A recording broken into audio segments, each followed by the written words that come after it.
वेल, good evening church. पुन्हा एकदा मी देवबापाचे आभार मानतो की त्याच्या वचनाची घोषणा करण्यासाठी त्याने या ठिकाणी मला उभं केलेलं आहे. त्याचबरोबर देवबापाच्या योजनेप्रमाणे माझी या ठिकाणची वेळ संपत येत आहे. 6 तारखेला मी पुन्हा मायदेशी माझ्या मंडळीकडं मी जात आहे. त्याच्या आधी मी खरोखर पास्टर स्वरूप यांचे आभार मानतो, DMCच्या सर्व सभासदांचे आभार मानतो की त्यांनी वारंवार देवाच्या वचनातून बोलण्याची मला संधी देऊ केली. त्याचप्रमाणे आपल्यामध्ये असे अनेक जण आहेत की ज्यांनी आपले विश्रांतीची वेळ त्याचा त्याग केला आणि तो वेळ आमच्याबरोबर व्यतीत केला. मला आशीर्वादित करण्यासाठी बराच त्यागसुद्धा त्यांनी केला. त्यामुळे वैयक्तिकरित्या त्या सर्वांचा देखील मी आभार मानतो. तुमचे सर्व कृत्य हे परमेश्वरासमोर आहेत आणि देवबाप नक्कीच तुम्हा सर्वांना आशीर्वादित करणार ह्याची मी खात्री बाळगतो. आजचं जे वचन आहे ते आपल्यासमोर मांडण्यात आलेलं आहे, परंतु त्याच्या अगोदर काही गोष्टी मी आपल्यासमोर मांडतो. आपला जो नैसर्गिक मानवी स्वभाव आहे त्या स्वभावामध्ये ज्या काही काळजीच्या गोष्टी असतात किंवा ज्या गोष्टींबद्दल आपल्याला त्रास होतो त्या एकमेकांना चर्चा स्वरूपामध्ये आपण बऱ्याच वेळेला बोलून जातो. काल सायंकाळी मी पुरुष वर्ग जे बोलत होते मी ऐकलं की बाबा दोहा एवढं मोठा आहे परंतु तरी सुद्धा पार्किंगची समस्या आहे. म्हणजे काही समस्या असली तर आपण त्या ठिकाणी बोलून निष्कर्षच्या तर्क वितर्कापर्यंत जाऊ शकतो, कारण आपल्याला ठाऊक आहे की ते आपल्या हातामध्ये नाही आहे. त्याचप्रमाणे मला वाटतं की मागील 1 आठवड्यापासून 12 तासाची ड्युटी, डबल ड्युटी, मुलांचे प्रोजेक्ट, स्कूल, त्याचप्रमाणे जे स्थानिक अधिकारी आहेत त्यांचे बदलते नियम, ह्या अशा बऱ्याच गोष्टी आहेत की आपल्याला वाटते की ज्याचा परिणाम आज ना उद्या आपल्या जीवनावर होतोय, वैयक्तिक गोष्टीमध्ये होतोय, म्हणून आपण त्याची चर्चा करत असतो.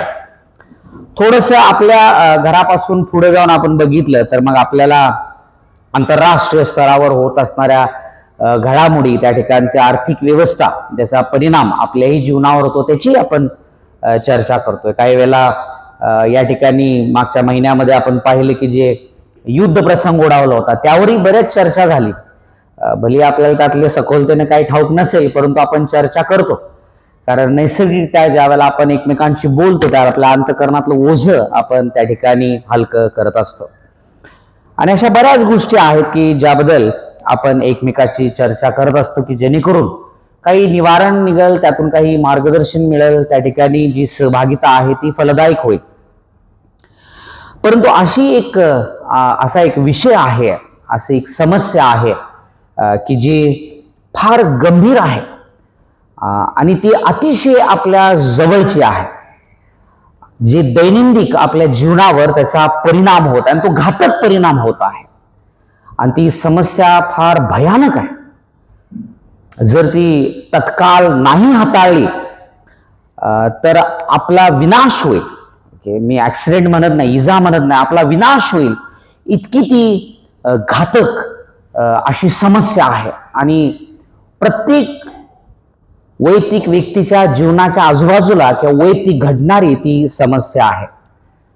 आणि त्याचा जो परिणाम आहे तो फक्त त्या व्यक्तिगत किंवा त्या व्यक्तीशी निगडीत नसून त्याचा परिणाम लेकरांवर आहे, समाजावर आहे आणि मंडळीवर सुद्धा त्या ठिकाणी आहे.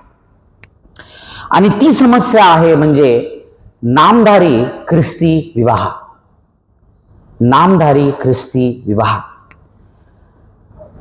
परंतु हे कधीच आपण बोलत नाही, कधीच त्याच्यावर सल्ला घेत नाही, कधीच त्याबद्दल आपल्या दिलेल्या सोबतीबरोबर चर्चाही करत नाही.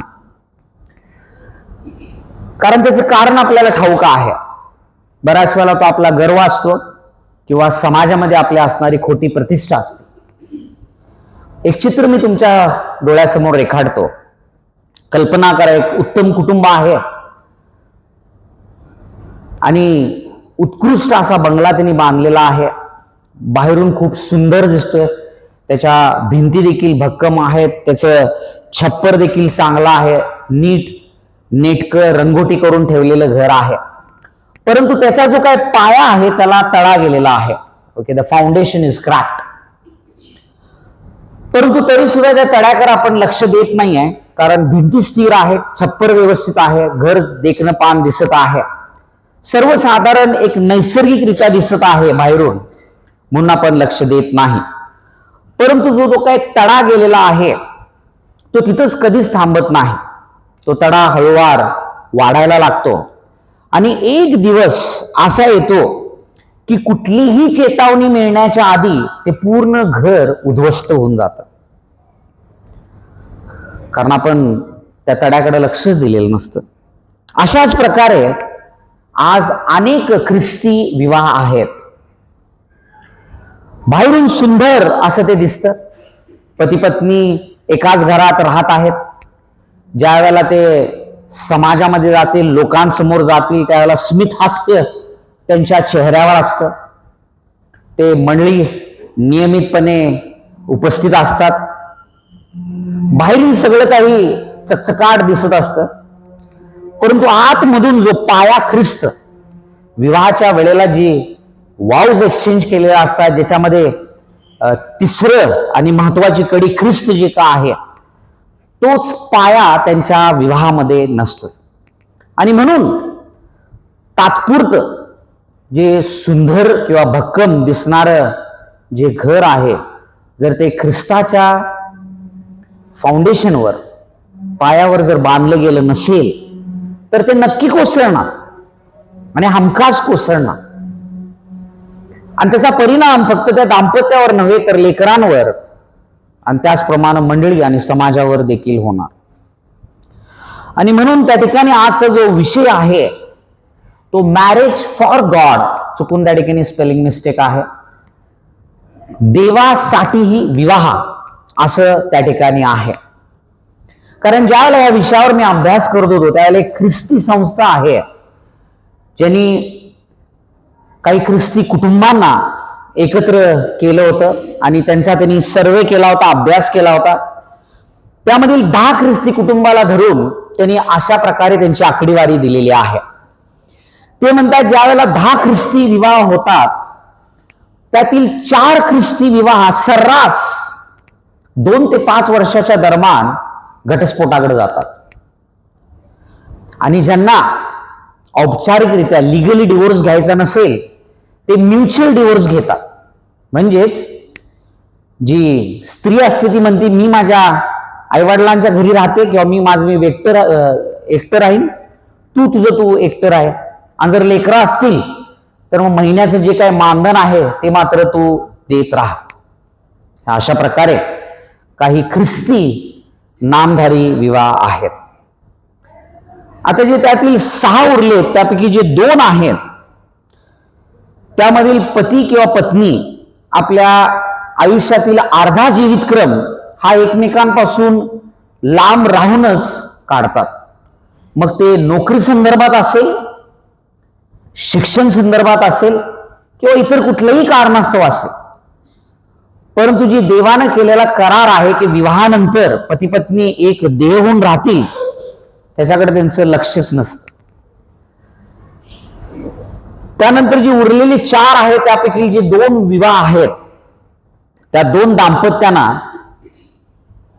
समाजाच्या भीतीमुळे तडजोड करून विवाह जगावा लागतो. लोक काय म्हणतील, माझं नाव आहे, तुझं जरी नसलं तर आमचे पप्पा पाळक आहे, आमचं समाजात काहीतरी ठिकाण आहे, त्यामुळं काय का असना तुला मिळते नव्हे, मुटकून राहा. काही वेळेला पत्नींकडून तसं असतं की मी देतोय ना मग तू गप राहा. त्याच्यानंतर जे उरलेले 2 विवाह आहेत त्यातील एक जो विवाह आहे तो अशा प्रकारे जगला जातो की ज्या ठिकाणी पती किंवा पत्नी किंवा दोघंही चांगलं फायनान्शियली अर्निंग असते, त्यांचं उत्तमरित्या ते कमवत असतात आणि त्यांच्या विवाहामध्ये जो त्यांचा साथीदार असतो तो त्यांचा पैसा असतो. त्या दोघांनाही एकमेकांची गरज भासत नाही, कारण पैसे कमवण्यात ते व्यस्त असतात. आणि ज्या वेळेला त्यांना रिकामी वेळ मिळतोय त्यावेळेला पैसा त्यांचा साथीदार असल्या कारणानं तो खर्चिक घालणं, त्याच्यामध्येच मनोरंजन करणं यामध्ये तो विवाह जगला जातो. म्हणजे 10 पैकी 9 विवाह हे असेच नामधारी आहेत. आणि जे काही मी बोलतोय हे तुम्हाला तथ्य वाटेल, हे तुम्हाला पटेल, कारण कुठं ना कुठं तर आजूबाजूला वैयक्तिक अनुभवाच्या द्वारे असेल किंवा ऐकण्याच्या द्वारे असेल की अशी खरोखर सध्या ख्रिस्ती विवाहाची परिस्थिती आहे. आणि जे उरलेले एक कुटुंब आहे ते फार समस्यातून का असेना, फार अडचणीतून का असेना, फार आव्हानातून का असेना, देवाच्या वचनाप्रमाणे विवाह जगण्यास त्या ठिकाणी प्रयत्नशील असतात. होय, त्यांच्याही जीवनात आव्हान आहेत, परंतु ते आनंदी आहेत, कारण ते देवाच्या नियमाप्रमाणे विवाह जगण्यासाठी प्रयत्नशील आहेत. आणि म्हणून जो आज विषय आहे आपला, तो मी मुद्दामून विवाहाच्या बाबतीत निवडला, कारण सुरुवातीलाच पाळक साहेब म्हणाले की मंडळीची स्थापना ही त्या एदेन बागेत झाली, आणि ते योग्य आहे. कारण ज्या ठिकाणी मंडळीची सुरुवात झाली त्याची स्थापना किंवा त्याचा उगम हा विवाहापासून आहे, तिथून उत्पत्ती आहे. तर तिथून त्या ठिकाणी फलद्रूप होण्याचा आशीर्वाद आहे, आणि म्हणून ती मंडळीची वाढ त्या ठिकाणी आहे. आणि म्हणून जसं आत्मा एक आहे आणि एक स्वरूपामध्ये चालवतो, आज खरोखर देवबापाची इच्छा आहे की या विषयावर आपण त्या ठिकाणी बोलावं. प्रथमतः आपल्याला हे समजून घेणं खूप गरजेचं आहे की ख्रिस्ती विवाह, मी वारंवार ख्रिस्ती विवाह सांगतो, ही कुठल्याही स्त्री किंवा पुरुषाची कल्पना नाही, किंवा समाजाची कल्पना नाही आहे की बाबा एक पुरुष आहे आणि एक स्त्री आहे, ते तरुण झालेले आहेत आणि त्यांना एक लीगल स्टेटस देऊया की जेणेकरून ते शारीरिक संबंध ठेवतील, लेकरं प्रसवतील, एकत्र राहतील, म्हणून कुठल्याही समाजानं दिलेली ही परवानगी नाही. तर सर्वात प्रथम ही गोष्ट प्रत्येक विवाहित दाम्पत्याला समजणं गरजेचं आहे की विवाह ही संकल्पना, the idea of marriage is from god, ही देवापासून आहे. कारण देवाची योजना आहे, म्हणून हे देवापासून आहे. आणि हे देवानं आदामाला तयार केल्यावर वाटलं नाही देवाला की अरे आता हा पुरुष एकटा कसा राहणार, मग मी एक स्त्री बनवतो. म्हणजे आदाम झाल्यानंतर आलेला विचार हाही नाही. जगाच्या स्थापने अगोदर जे इफिस्करास पत्रामध्ये आपण वाचतोय, इफिस 1:4 मध्ये, म्हणून त्याने जगाच्या स्थापनेपूर्वी आपल्याला ख्रिस्ताच्या ठाई निवडून घेतले.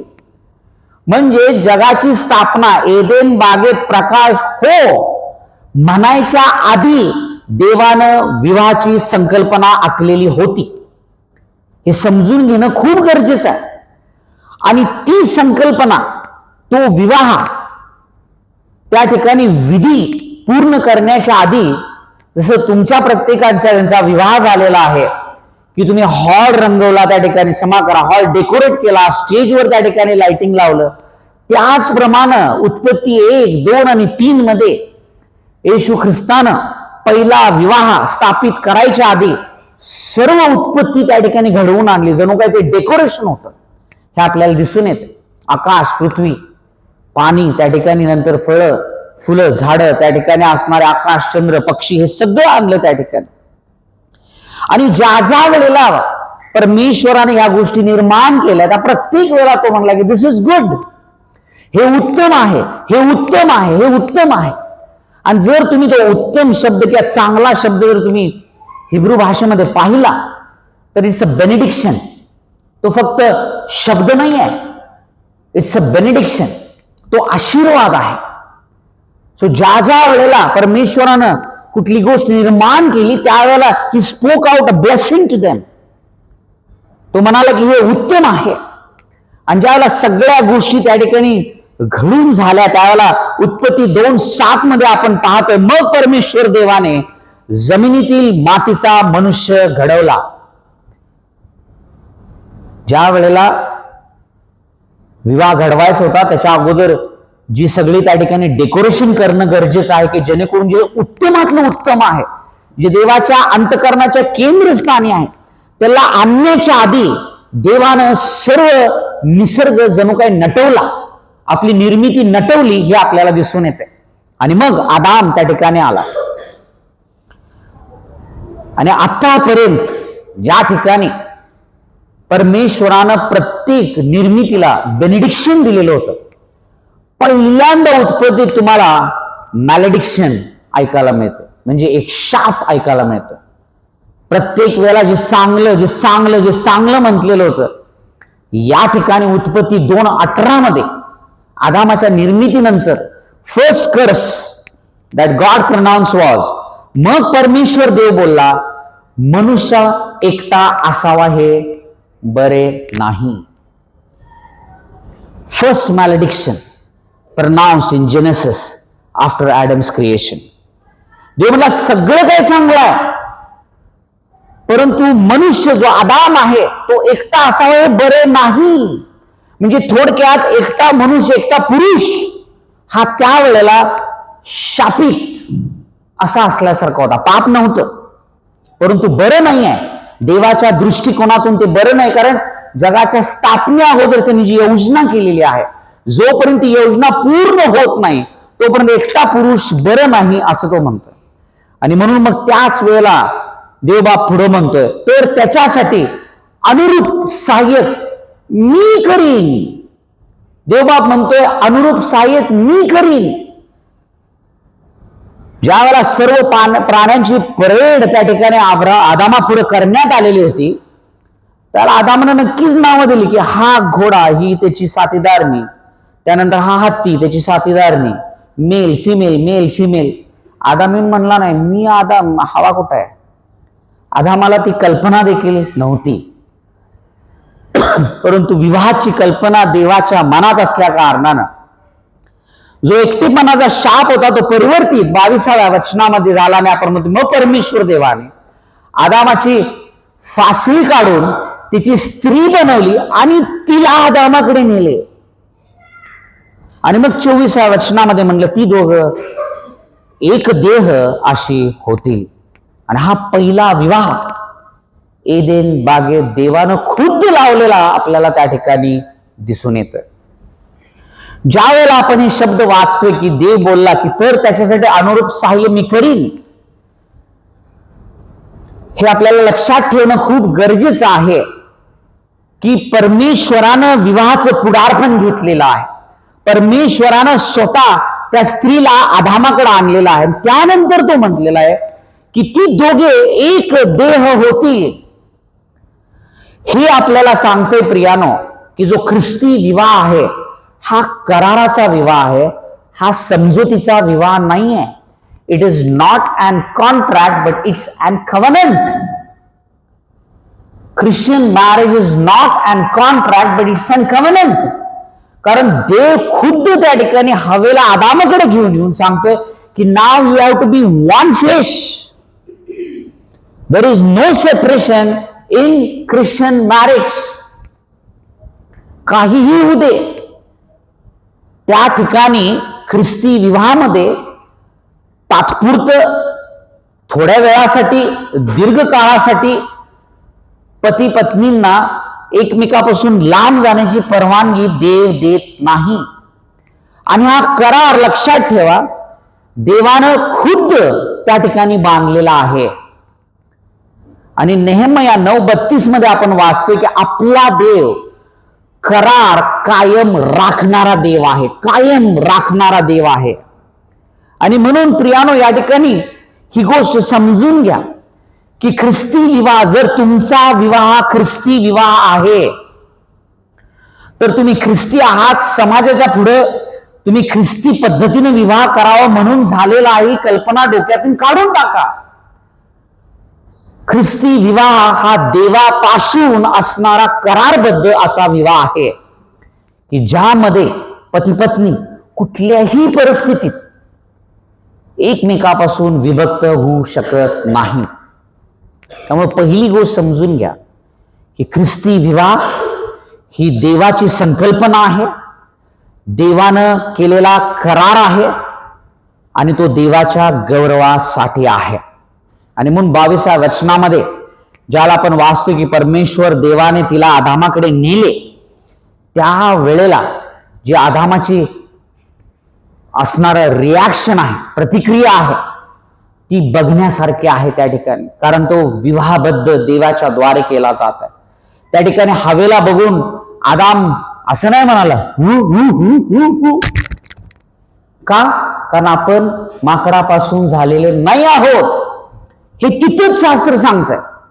परंतु आदाम त्या ठिकाणी तिला बघून 23व्या वचनात म्हणला, आता ही मात्र माझ्या हाडातली हाड आणि मांसातली मांस आहे.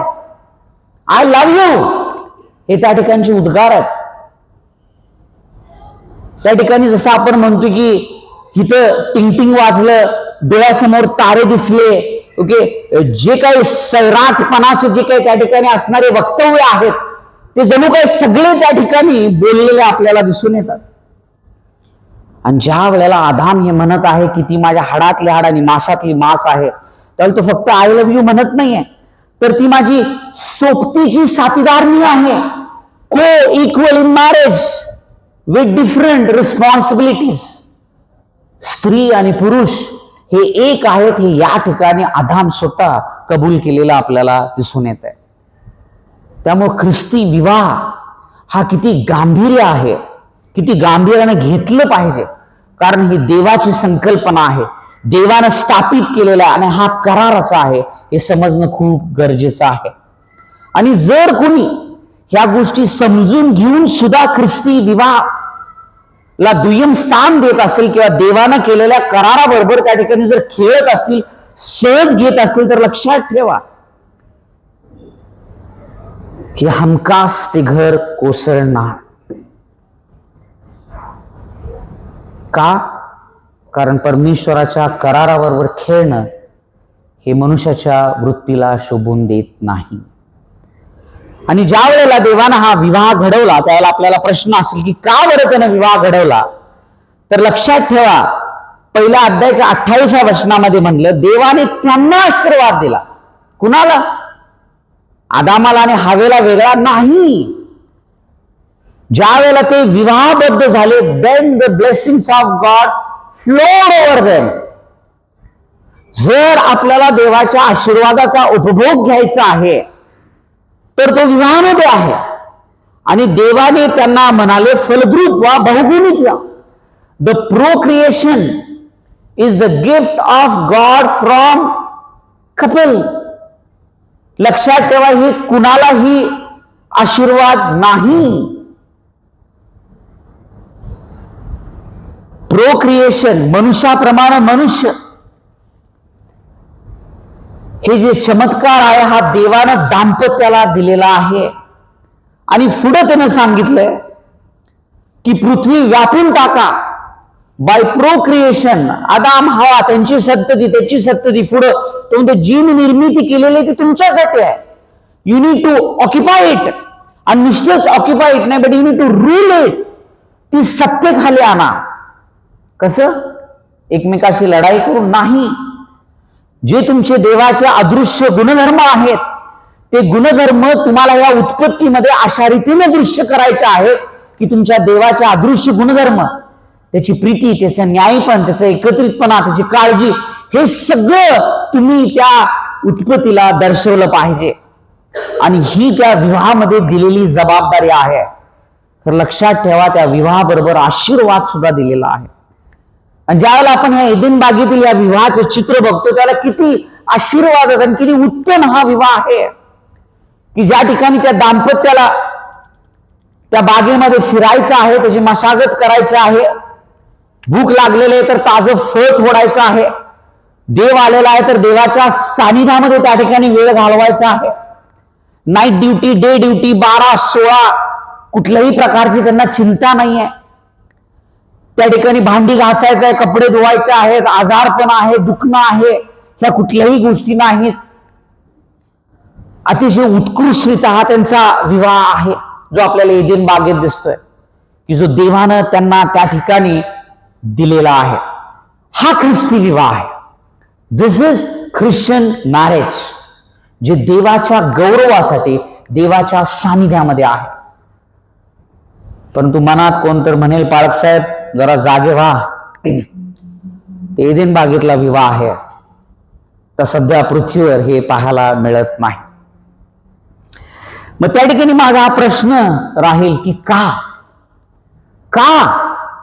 जे काय देवानं एवढं उत्तम त्यानं घडवलेलं होतं, जो विवाह त्याच्या गौरवासाठी होता, जो विवाहाला त्या दाम्पत्याला एकमेकांमध्ये आनंद घेऊन ही पृथ्वी व्यापून टाकण्यासाठी सांगितलं होतं, तो का बरं असा शापग्रस्त झाला?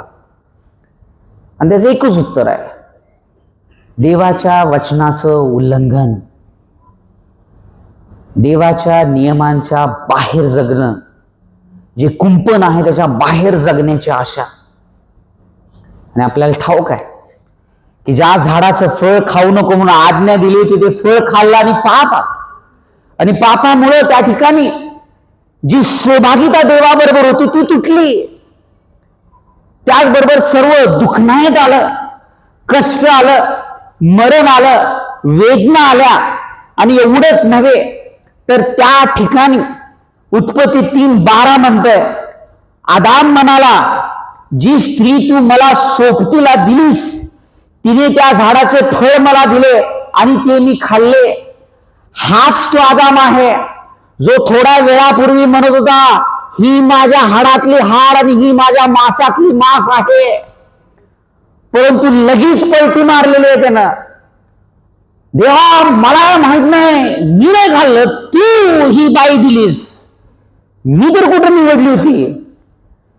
म्हणजे आदामानं त्या ठिकाणी पापाचं जे फळ आहे ते लगेच दाखवलंय, देवावर दोष दिलाय आणि देवानंतर त्या स्त्रीवर दोष दिलेला आहे.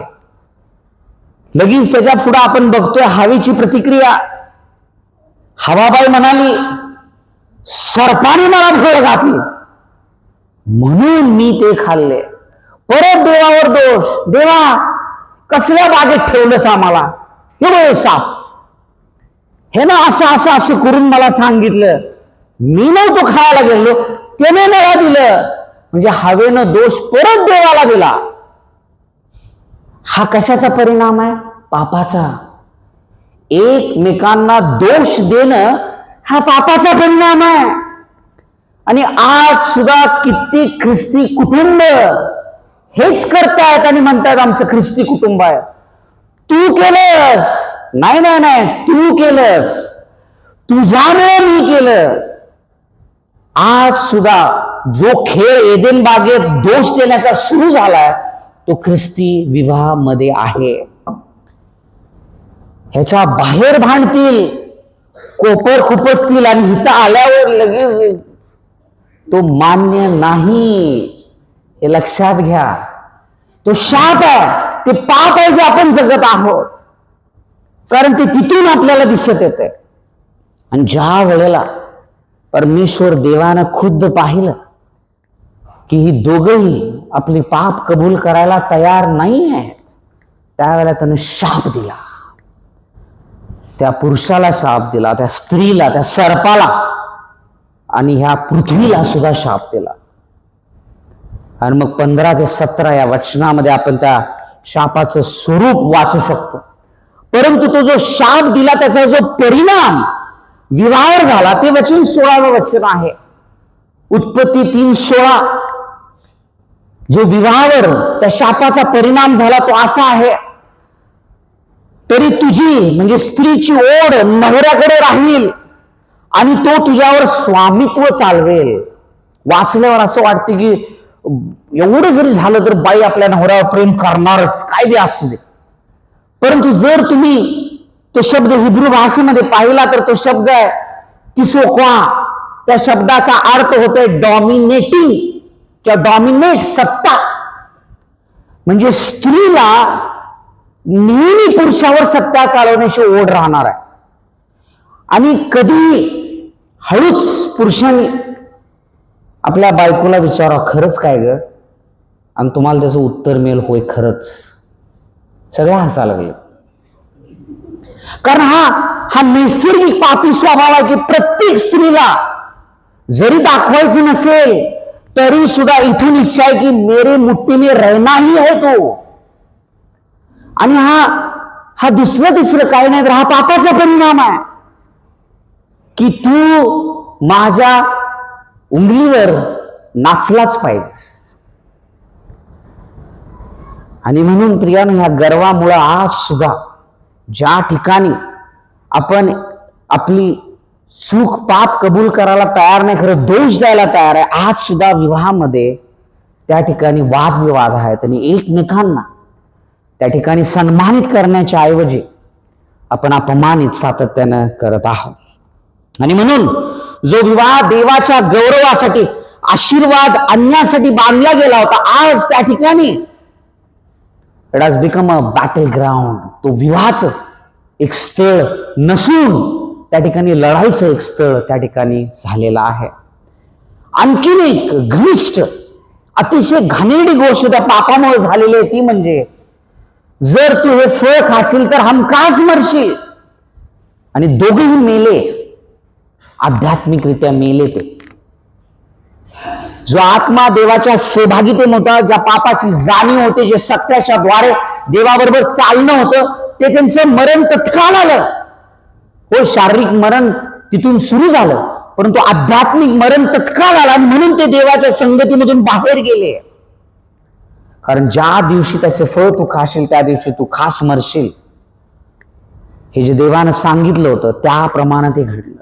आणि म्हणून आदाम आणि हवा स्वतःचा विवाह पुन्हा चांगल्या रीतीने घडवण्यासाठी प्रयत्न करू शकले नाहीत, कारण ते आध्यात्मिकरित्या मृत आहेत. उलट जर आपण बघायला गेलं तर ते देवापासून पळत होते आणि त्यांनी स्वतःच सोल्युशन काढलं. चला आपण झाडपाला बांधूया, प्रॉब्लेम सॉल्व.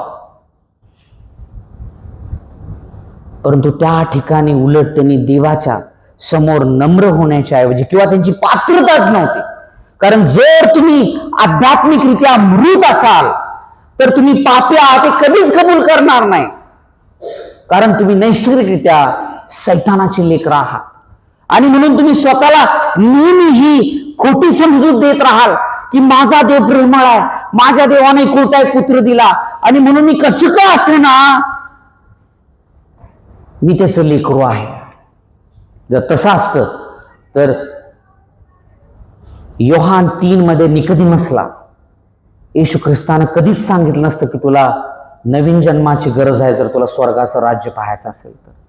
त्यामुळे लक्षात ठेवा की जर आपल्या विवाहामध्ये आपल्याला देवाला सन्मानित करता येत नाही तर त्याचं मूळ कारण आपल्यामध्ये असणारा पापी स्वभाव आणि त्या स्वभावाचे गुणधर्म आहेत. परंतु ज्या पद्धतीने आपण वाचतोय की आपला देव कणवाळ आहे तो आहे. आणि म्हणून त्या ठिकाणी पहिलं शुभवर्तमान जे उत्पत्तीमध्ये त्यानं घोषित केलं ते उत्पत्ती 15 मध्ये आपल्याला वाचायला मिळते. उत्पत्ती 3:15. तेव्हा परमेश्वर देव सर्पाला म्हणाला, आणि तू व स्त्री, तुझी संतती व तिची संतती यामध्ये परस्पर मी वैर स्थापीन. ती, it's a grammatical error here, actually संतती ख्रिस्त तुझे डोके फोडेल व तू तिची टाच फोडशील. ही पहिली घोषणा त्या ठिकाणी केली. आणि गलती 4:4 प्रमाणे काळाची पूर्णता झाली तेव्हा देवाने आपल्या पुत्राला पाठवले, तो स्त्री पासून जन्मला. ज्या बीची घोषणा त्या ठिकाणी उत्पत्ती 3:15 मध्ये केली होती, गलती 4:4 मध्ये पूर्ण झाली. आणि प्रियानो, तुमच्या आणि माझ्या पापाचं वेतन, ज्या हाताच्या द्वारे एकमेकांवर बोट करून आपण दोष लावतो, ज्याच्यामध्ये खेळ खरं बघायला गेलं तर ठोकले गेले पाहिजे होते, ते ख्रिस्तानं स्वतःच्या हातामध्ये ठोकून घेतले. ज्या ज्या पायाने आपण एकमेकाच्या अंगावर रागाने जातो नम्रता घेण्याच्या ऐवजी, जे खेळ आपल्या पायात ठोकले गेले पाहिजे ते ख्रिस्तानं ठोकून घेतले. आणि एवढंच नव्हे, आपल्या पापामुळं जो घाणेरडापणा आपल्या अंतःकरणात आहे, ज्याच्याद्वारे आपल्याला मरण यायला पाहिजे, ते मरण ख्रिस्तानं सहन केलं आणि स्वतःच्या रक्तानं तुमच्या आणि माझ्या अनितिमत्वतेला स्वतःच्या नीतिमत्वतेनं झाकलं. की जेणेकरून 1 पेत्र 2:24 म्हणतंय, त्याने स्वतः तुमची आमची पापी स्वदेही वाहून खांबावर नेली, यासाठी की आपण पापाला मेलेले होऊन सदाचरणासाठी जगावे. त्याला बसलेल्या माराने तुम्ही निरोगी झाला आहात. त्याला बसलेल्या फटक्याने तुम्हाला आरोग्य प्राप्त झालेला आहे. जो तुमचा विवाह त्या ठिकाणी जो त्या आजारानं ग्रसलेला होता पापाचा, त्या ख्रिस्ताच्या विवाहानं त्याला निरोगी करण्यात आलेला आहे. ही उत्तम बातमी आहे की ज्या ठिकाणी आपण बघतो की एदेन बागेत सगळं चांगलं होतं आणि नंतर ते भ्रष्ट झाले, असेच राहणार ख्रिस्त येऊपर्यंत आणि असेच तडजोड करून आपल्याला जगायचं नाही. 2000 वर्षापूर्वी त्या वधस्तंभावर दिलेलं अधिवचन पूर्ण झालेलं आहे. एका व्यक्तीच्या द्वारे पाप ह्या जगात आलं, परंतु एकाच व्यक्तीच्या द्वारे कृपा देखील आपल्याला प्राप्त झालेला आहे, तो म्हणजे ख्रिस्त आहे. आणि म्हणून पावलाने इफिसच्या मंडळीला लिहिलं की कशा रीतीनं एदेन बागेत पतन पावलेला विवाह तुम्ही पुन्हा एकदा देवाच्या गौरवासाठी आणि तुमच्या आशीर्वादासाठी जगू शकताय. आणि ते इफिस 5:22-31 मध्ये आपण वाचलं. आणि इफिस 5 मध्ये त्या ठिकाणी 22व्या वचनामध्ये आपण वाचतो, स्त्रियानो, पहिल्यांदा देवबाप कोणाला सांगतो? स्त्रियानो. हे पुरुषांना भारी वाटते, तिनेच फळ खाल्लं त्याच्यामुळे तिला सांगायला पाहिजे पहिला. तुम्ही जसे प्रभूच्या अधीन, ओके, सगळ्यांनी डोक्यावर प्रभूच्या अधीन. म्हणजे करिंथस पत्रामध्ये का डोक्यावर घ्यायला सांगितलं? It is a sign that you are under authority. तुम्ही कुणाच्या तरी आधी आपल्या पतीच्या अधीन आहात, त्याचे हे चिन्ह आहे. जसा तुम्ही प्रभूच्या अधीन तशी आपापल्या पतीच्या अधीन असा. जसा प्रभूच्या अधीन तसा आपापल्या पतीच्या अधीन असा. शाप काय आहे? मला अधीन नाही, मला त्याच्या डोक्यावर बसून मिरे वाटायचे आहेत. परंतु पाऊल म्हणतो जर ख्रिस्त तुमच्याकडे मरण पावलाय आणि तुमचा शापित विवाह जर आशीर्वादित करायचा असेल तर या ठिकाणी डोक्यावर उतरा आणि अधीन व्हा. सत्ता चालवण्याची जी पापी वृत्ती आहे त्याला आपल्या पायदळी कुचवा आणि आपल्या पतीच्या अधीन व्हा. अधीन हा गुलामगिरीचा शब्द नाहीये. अधीन हा शब्द सन्मानाचा आहे. या ठिकाणी लिहिले की तुमचा जो पती आहे त्याचा सन्मान तुम्ही करा. जे घर तो चालवत आहे ते चालवताना त्याला विरोधाभासात घेऊन जाऊ नका. तो विवाह ती लेकरं चालवण्यास त्याला मदत करा. तुम्ही त्याची योग्य मदतनीस आहात, त्याला मदतीची गरज आहे. त्या विवाहामध्ये त्याच्यासाठी अडचण म्हणून उभा राहू नका, तर त्याच्यासाठी फॅसिलिटेटर म्हणून तुम्ही उभा राहा. त्याच्या सर्व अडचणीमध्ये तुम्ही त्याला सहाय्यक बना. ही अधीनता त्या ठिकाणी परमेश्वर मागत आहे. परंतु का स्त्रियांनी त्या ठिकाणी पतीच्या अधीन व्हावं? 23वा वचन, कारण जसा ख्रिस्त मंडळीचे मस्तक आहे तसा पती पत्नीचे मस्तक आहे. आपल्या बहिणी म्हणतील ते डोक्यावर बसल्या, मान कोण आहे विसरू नका. मान तुम्हीच आहे, परंतु देवानं त्याला मस्तक बनवलेलं आहे. He is the head of the family. आणि म्हणून त्या ठिकाणी रोमकरास पत्रामध्ये स्पष्टपणे पाऊल म्हणतो की पापासाठी जबाबदार हवा नाही आहे, आदाम आहे. विवाहामध्ये देव खुद्द स्त्रीला त्या ठिकाणी आदामाकडे घेऊन येते टू डिनोट, दाखवण्यासाठी की हेडशिप बिलॉंग्स टू मेन.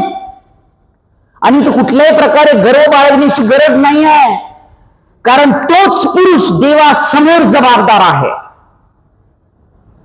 की तू ज्या विवाहामध्ये मी तुला बांधलं होतं त्याचं जे काही केलं घडवलं त्यासाठी त्या पुरुषाला जबाबदार ठरवण्यात आलेलं आहे. आणि म्हणून ती जबाबदारी कुटुंबाची मस्तक म्हणून त्याला दिलेली आहे. आणि 24वा वचन म्हणते तर मंडळी जशी ख्रिस्ताच्या अधीन असते. मंडळी आपण ख्रिस्ताच्या अधीन कसे आहोत? स्वइच्छेने का तिथनं मार्ग आणले, चल चर्चला फाट, तिथं जाऊन छान चल. अधीन कसं आहोत? स्वइच्छेने अधीन आहोत, आनंदाने अधीन आहोत, विश्वासाने अधीन आहोत, खात्रीने अधीन आहोत.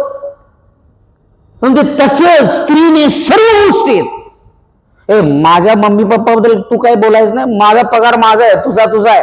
सर्व गोष्टीत आपापल्या पतीच्या अधीन असा. सर्व गोष्टीत यू कॅनॉट हॅव ऑप्शन्स.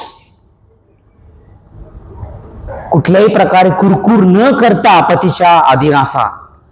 33वा वचन, मग पत्नीने आपल्या पतीची भीड राखावी आणि after submission It is responsibility of wife to keep the respect, honor of your own husband.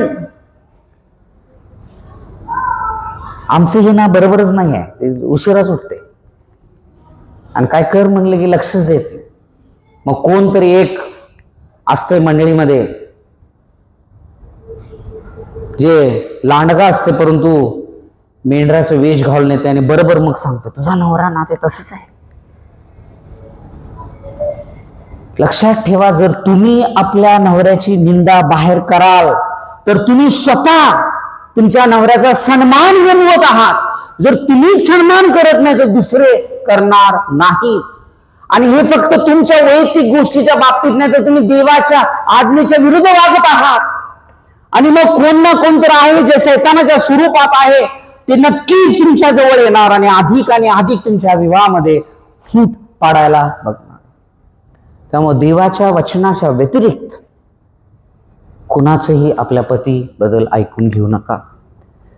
जो तुमचा पापी स्वभाव आहे तो नक्कीच तुमच्या नवऱ्याला असन्मानित करण्यासाठी प्रयत्नशील राहील, परंतु देवाचं वचन म्हणते की नाही, त्याची भीड राखा, त्याला सन्मानित करा, त्याच्या अधीन राहा. आणि जर वेळ मिळाला तर नीतिसूत्र 30-31 कृपा करून वाचा, अधिक तुम्हाला त्या ठिकाणी समजून येईल. मग 25 वचन, पतीनो, आता हे सगळे असे आता आमचं जशी ख्रिस्ताने मंडळीवर प्रीती केली. कशी केली ख्रिस्ताने मंडळीवर प्रीती? ज्याला मंडळी पापी होती, घाणेरड, देवाच्या विरुद्ध उभारलेली, बंडखोर, शत्रू असताना, मृत असताना ख्रिस्तानं मंडळीवर प्रीती केली. तशी तुम्हीही आपापल्या पत्नीवर प्रीती करा.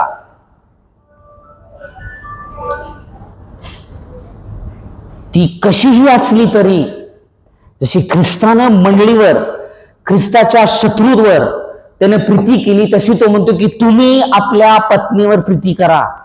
बाळासाहेब, तुम्हाला माहित नाही ती चिडली की लय वाईट आहे, तरी सुद्धा सांगितलं प्रीती करा.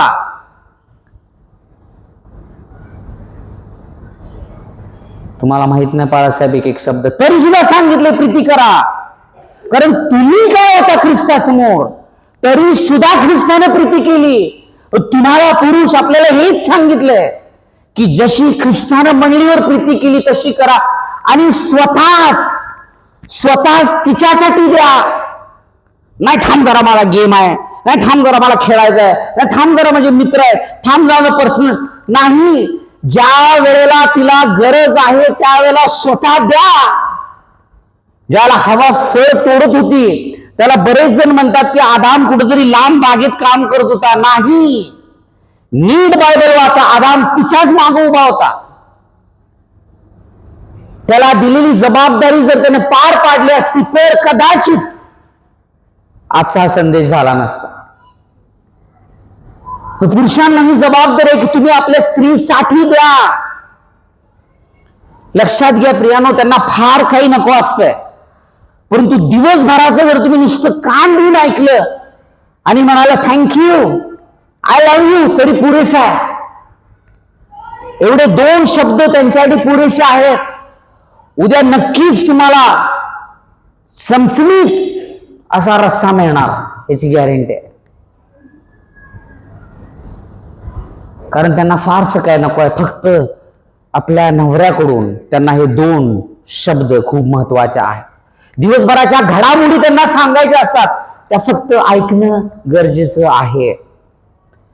इंग्लंडमधून आलेले वक्ते ज्यावेळेला ते फॅमिली काउन्सिलिंग घेत होते त्यावेळेला त्यांनी सांगितलं की ते साधारणतः 85-90 या वर्षामध्ये आहेत, परंतु ते म्हणतात कितीही दमून आलो मी, काही जरी झालं तर जोपर्यंत माझी पत्नी घोरत नाही, मी घोरत नाही. तिला जे काय बोलायचं ते बोलून ज्यावेळेला ती थांबल त्यानंतरच मी झोपतो. and that is respecting your wife. 28 वचन, पतींनी आपली पत्नी आपले शरीर आहे असे समजून तिच्यावर प्रीती करावी. जरा अंग दुखा लागलं तर मग आपण हो, मला आराम करायचा, आवाज नको, सगळं बंद. ही नको म्हणून सांगितलं ना. किती प्रेम करतो आपल्या स्वतःवर, किती मर्यादेच्या पलीकडे आपण स्वतःवर प्रेम करतोय. जरा त्रास झालेला चालत नाही. जरी तिने गरम चहा आपल्याला आणलं, मला आत्ता झोप लागत होती, ती काय आणलं त्याला महत्व नाही. एवढं प्रेम आपण स्वतःवर करतो. तशीच प्रीती तिच्यावर करा म्हणून सांगितलंय. जो आपल्या पत्नीवर प्रीती करतो तो स्वतःवरही प्रीती करतो. एखादा शर्ट आवडला, मग ते बजेट कसं का कोलमडना, तो पाहिजेच. एखाद्याने सांगितलं या ठिकाणी जर बिर्याणी खाल्लीस तू तर किती बी हात धुवा जाणार नाही, तिथं जाणारच. जसं आपण स्वतःवर प्रीती करतो, आपल्या आवडी निवडी, आपल्या सगळ्या गोष्टी 10 वेळा पुरुष सुद्धा त्या ठिकाणी, तशी स्वतःची प्रीती आपल्या पत्नीवर कर म्हणून सांगितलं. आणि हे पुन्हा सांगतोय तो 33व्या वचनात, प्रत्येकाने जशी स्वतःवर तशी आपल्या पत्नीवर प्रीती करा. 2 वेळा देव बाप त्या ठिकाणी सांगतो. तुम्हाला माहिती आहे कारण काय? कारण जर तुम्ही खरोखर आपल्या पत्नीवर जी ख्रिस्ताने प्रीती केली, काळजी वाहणारी, निस्वार्थी, तिला सुरक्षा देणारी, तर तिला तुमच्या अधीन व्हायला कठीण जाणार नाही. ज्याला पत्नीला कळते की ही माझं सुरक्षित स्थान आहे, हिथं माझा पुरवठा आहे, हिथं माझ्या सर्व गोष्टी आहेत, त्यावेळेला तिला अधीन व्हायला अजिबात त्या ठिकाणी कुठल्याही प्रकारे त्रास होणार नाही.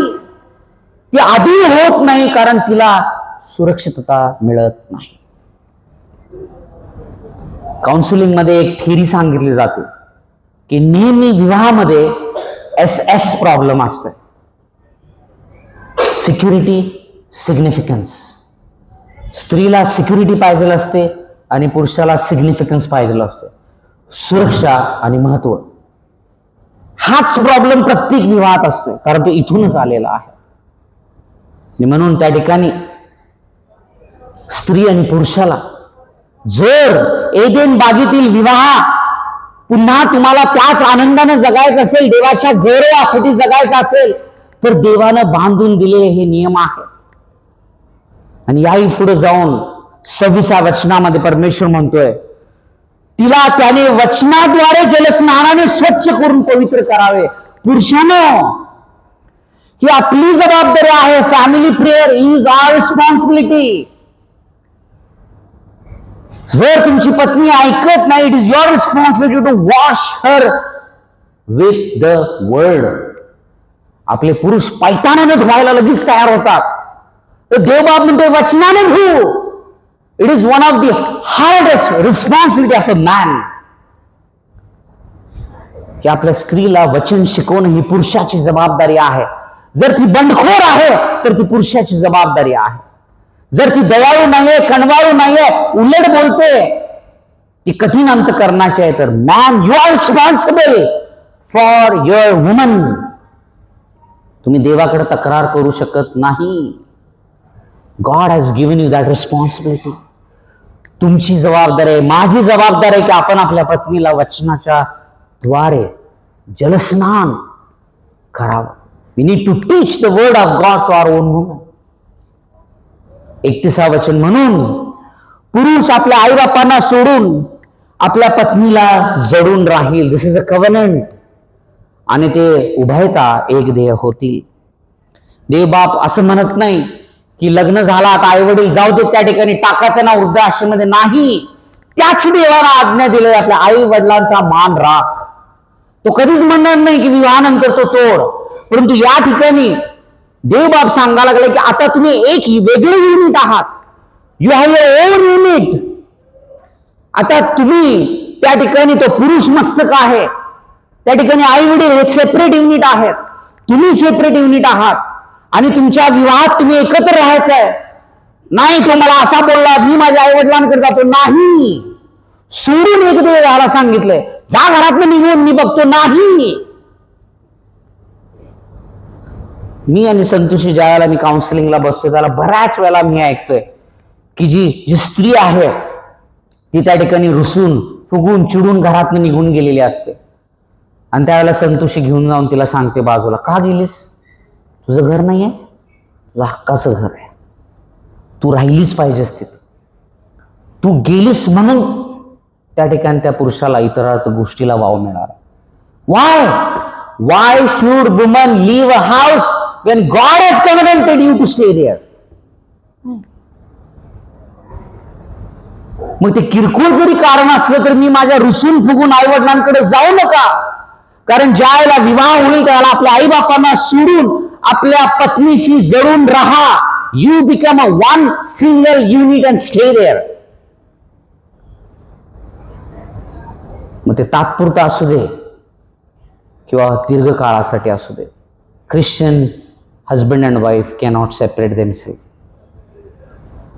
या वचनातून प्रियानो कृपा करून लक्षात घ्या, विशेष करून या ठिकाणी जे दाम्पत्य आहे ते ह्या सर्व आज्ञा पाळणं तुमच्या स्वतःच्या क्षमतेत अशक्य आहे. आणि म्हणून प्रियानो आपल्याला ख्रिस्ताची गरज आहे. जोपर्यंत पती पत्नी आपल्या पापाचा पश्चाताप करून ज्या वधस्तंभावर येशू ख्रिस्तानं तारण देऊ केलं, जोपर्यंत तुमचा नवीन जन्म होत नाही तोपर्यंत तुम्हाला ह्या आज्ञा पाळणं शक्य नाही. कारण करिंथकरास पत्रामध्ये नैसर्गिक स्वभावाचा व्यक्ती देवाच्या गोष्टींना मूर्ख समजतो. परंतु ज्याचा नवीन जन्म झालेला आहे, 1 योहान 1:9 म्हणतोय, जर आपण आपली पापे पदरी घेऊ तर तो विश्वसनीय आहे तुमच्या सर्व पापापासून तुम्हाला क्षमा करून नीतिमान घोषित करण्यासाठी. जर ख्रिस्त तुमच्या विवाहामध्ये आहे तरच ज्या गोष्टी देवबाप त्याच्या वचनातून सांगत आहे त्या शक्य होऊ शकतील. नाहीतर प्रियानो हा फक्त एक उत्तम संदेश राहील आणि मग मला लय भारी पाड आणि थोडा दिवस राहा तुम्ही. माझ्या बोलण्याचा काही उपयोग नाही जोपर्यंत तुम्ही परमेश्वराचं वचन गांभीर्याने घेणार नाही तोपर्यंत. आणि म्हणून व्यवहारिकरित्या समजून घ्या, तुम्हाला दुसऱ्याचा अशक्तपणा दाखवण्यापेक्षा स्वतःचा अशक्तपणा समजून घेणं गरजेचं आहे. ती कशी आहे पेक्षा मी कसा आहे, मला कुठे नम्र व्हायचं आहे, मला कुठे सुधारायचं आहे. दुसऱ्याच्या डोळ्यातील कुसळ काढण्याच्या आधी स्वतःच्या डोळ्यातील मुसळ बघणं गरजेचं आहे. कारण विवाहामध्ये लगेच दुसऱ्याचा दोष दिसतोय.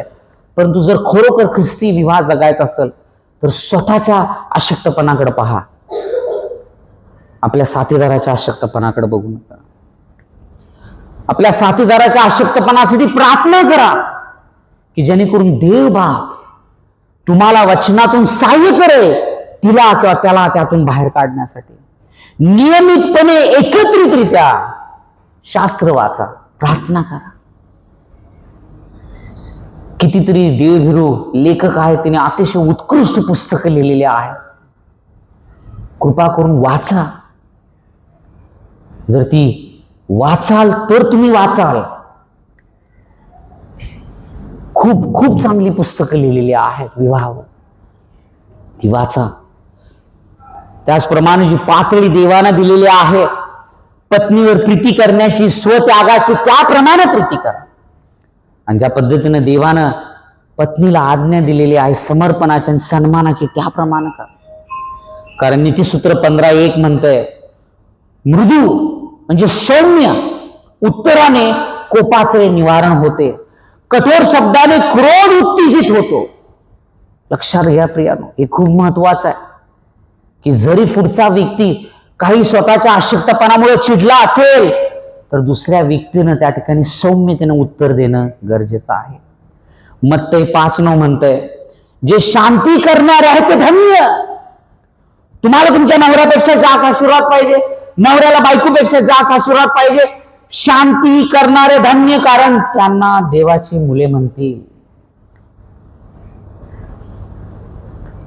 कलसेकरास 3:13 म्हणतंय, एकमेकांचे सहन करा आणि कोणाविरुद्ध कोणाचे गाराणे असल्यास आपापसात क्षमा करा, तिसऱ्या व्यक्तीकडे जाऊ नका. माझा आणि संतोषीचा विवाह, तिचं वय 18 आणि माझं 19 असताना झाला. आज तागायत एक नियम आहे की आमच्या दोघांचे गाराणे त्या 4 भिंतीमध्येच आम्ही गातो. तिसऱ्या व्यक्तीला ठाऊक होता कामा नये. प्रभूने तुम्हाला क्षमा केली तशी तुम्हीही एकमेकांना करा. फॉरगिव्ह अँड फॉरगेट हे तत्व या ठिकाणी बायबल शिकवतं. मी केली तुला क्षमा, लगेच उद्या आठवते काय त्या दिवशी तुझ्या घरी गेलेलं त्यावेळेला? जर ख्रिस्तानं आपली उकरून काढली तर कुठे उभा राहणार आपण? ख्रिस्ती क्षमा is about forgive and forget. जशी पूर्व पश्चिमेपासून दूर आहे तशी ख्रिस्त म्हणतो मी तुमची पापे दूर केली आहेत. एफिस 4:32.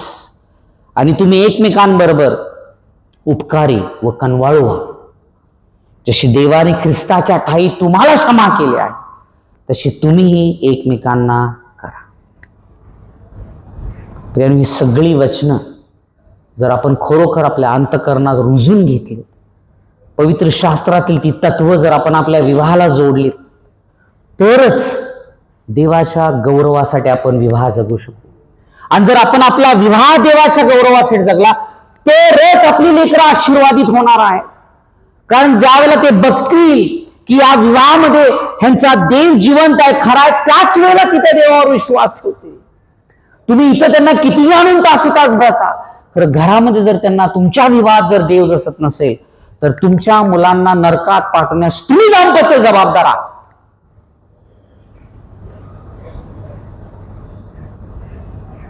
त्यामुळे आलेलं वचन गांभीर्याने घ्या. कारण तुमचा विवाह तुमच्या लेकरांसाठी आणि तुमच्या मंडळीसाठी आशीर्वादित ठरण्यासाठी देवानं तो घडवलेला आहे. आणि जसं मी सांगितलं की हे सोपं नाही आहे. स्वतःच्या क्षमतेत तुम्ही करूच शकत नाही. तुम्हाला ख्रिस्ताची गरज आहे. जोपर्यंत तुम्ही नम्र होऊन आपल्या पापाचा पश्चाताप करून ख्रिस्ताला आलिंगन देत नाही, तोपर्यंत तुम्ही विवाह देवाच्या गौरवासाठी आणि तुमच्या आनंदासाठी जगू शकणार नाही. लक्षात घ्या, बाहेरून दिसणारं घर कितीही सुंदर असलं, येणारं वादळ वारा हे मोडखळीस आणणार आहे. ह्या जगाचा अधिपती सैतान आहे. देवानं त्याला त्याच्या अधीन मोकळं सोडलेलं आहे.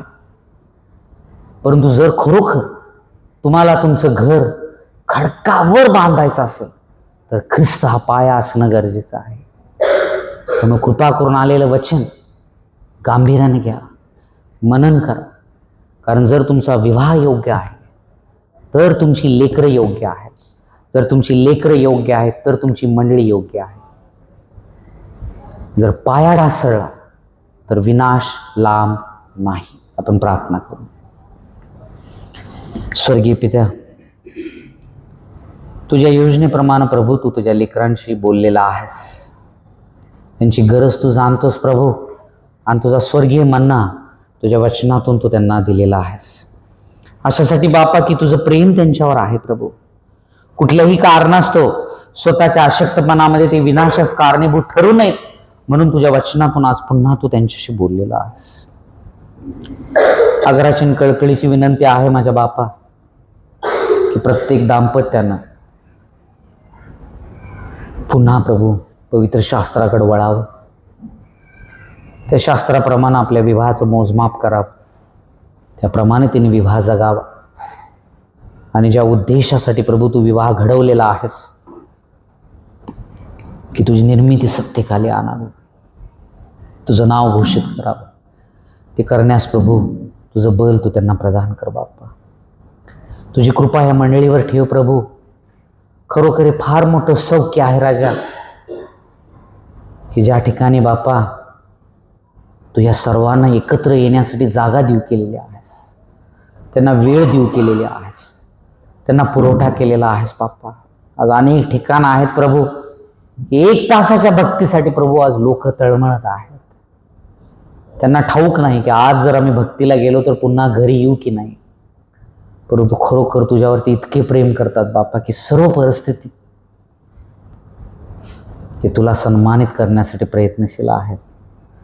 परंतु दोहा मराठी मंडळीवर जी तुझी कृपा आहे त्या कृपेला प्रत्येकानं ओळखावं बाप्पा. आणि एकमेकांची चुकी, एकमेकांचे आशक्तपण हे दूषित करण्यापेक्षा बाप्पा त्यांच्या बरोबरीने उभारून आपण एकमेकांना उचलावा असं होते बाप्पा. कारण याच मंडळीला घ्यायला तू येणार आहेस प्रभू. प्रत्येकांचा विवाह तू आशीर्वादित कर, येणारी पिढी तू आशीर्वादित कर आणि तुझ्या गौरवासाठी प्रत्येकाला सज्ज कर बापा. ही प्रार्थना येशूच्या चरणी सादर करून प्रभू येशूच्या नावात प्रार्थना करतो म्हणून नाही का बापा. आमेन. थँक्यू.